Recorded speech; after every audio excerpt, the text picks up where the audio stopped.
This happened not even a month ago. I'm a senior in high school, and I've lived in Nevada my whole life. There's not a whole lot to do out here, but one thing my friends and I have always been into is urban exploring. We'd look for abandoned buildings, old service tunnels, dead malls, anything that felt forgotten. We'd climb through broken fences, take pictures, sometimes sneak up to the roofs or down into basements. It wasn't about breaking stuff or doing anything illegal, it was just about the vibe. The only guy in our group who always found the weirdest places was Charles. He was kind of the quiet, mysterious type. He'd show up with locations none of us had ever heard of. Half the time, I didn't even ask how he found them.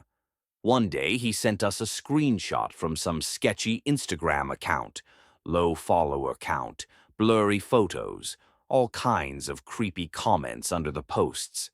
The caption on the one he sent just said something like, "Dozens of abandoned mine shafts in the Mojave Desert if you know where to look."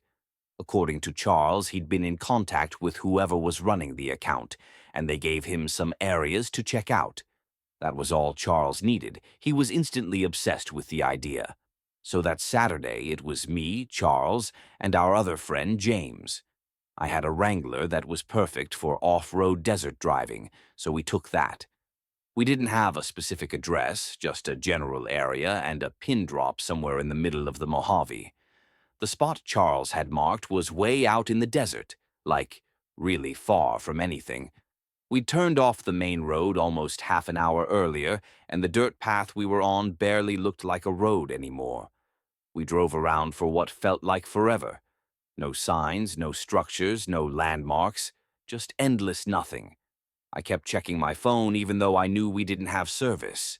James was in the back, getting more and more irritated. He started telling Charles this whole thing was a waste of time and that he'd been scammed by some troll account. Charles insisted we keep looking, so we did. He's always been stubborn when it comes to navigation, so I figured I'd indulge him a little while longer. Eventually, just as we were about to call it quits, James pointed out something off to the right. At first, it looked like just more rock and sand, but as we got closer, we saw it. This half. It was a collapsed wooden structure built into the side of a slope. Part of the entrance looked like it had caved in, but you could still see a dark hole behind the support beams. It wasn't huge, but it was definitely man-made. Definitely a mine shaft. Charles didn't say anything at first. He just pulled out his phone, opened the offline map he'd downloaded back when we still had service, and dropped a pin on it. Then he turned to James and said, "Told you." To which James replied, "You just got lucky." But even I had to admit, it was kind of crazy. We'd been driving in circles out in the middle of nowhere, and somehow we'd actually found one. I parked a few yards from the entrance, just off to the side on a flat patch of dirt. We all climbed out and geared up. Charles had even brought masks for us to wear. The three of us walked up to the mine, and it looked even sketchier up close. Charles picked up a rock and tossed it in. We waited. A few seconds later, we heard it clang. Once, twice, 3 times. And then nothing. It was really deep.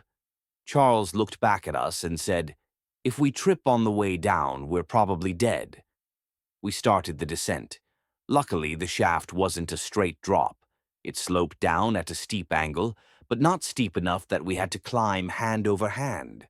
The ground was loose and uneven, and there were old wooden beams lining parts of the wall. Surprisingly, they still seemed pretty sturdy. The deeper we went, the colder it got, and the quieter. It was really eerie down there.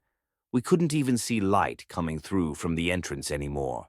Eventually, we made it to what felt like the bottom. The shaft leveled out and opened into a wider tunnel that branched off in a few directions. It looked exactly how you'd imagine. Old support beams every few yards, rusted rails half buried in dirt, and a thick layer of dust on everything. There were scraps of wood and metal scattered around, maybe parts of old carts or tools. It smelled stale, if that makes any sense. Honestly, I didn't realize how much of a blessing the masks were until that point. We picked a tunnel and just started walking. None of us really said much. We weren't looking for anything specific, just exploring. There honestly wasn't much cool stuff down there. The place looked like it had been mostly cleaned out of anything worth taking. But then, we heard something. It was faint. Somewhere further down the tunnel. It sounded like something being dragged. At first I thought I imagined it, but then I looked over and saw Charles had stopped too. James motioned for us to turn off our flashlights, so we did. We stood there in total darkness, listening. The sound came again. It was this slow scraping noise, like metal, or maybe even wood, being dragged along the ground. It was hard to tell with the echo, but it seemed like whatever it was getting closer. We stood frozen in the dark for maybe 30 seconds, maybe a full minute. It was hard to tell. The scraping kept coming, slowly getting louder. It didn't sound super close, but that didn't make it any less terrifying. Then James accidentally flicked his flashlight on, just for a split second. I wanted to kill him. The scraping stopped. Everything went dead silent. Then, out of nowhere, bang! A loud metallic clang echoed from somewhere deep in the tunnel, like whatever had been dragged was suddenly dropped. And right after that, the most awful, demonic scream I've ever heard. It barely sounded human. We turned and ran. We didn't care how loud we were being. We just ran. I've never run faster in my life. I could hear footsteps behind me, somewhere, and I thought I was going to have a full-blown panic attack.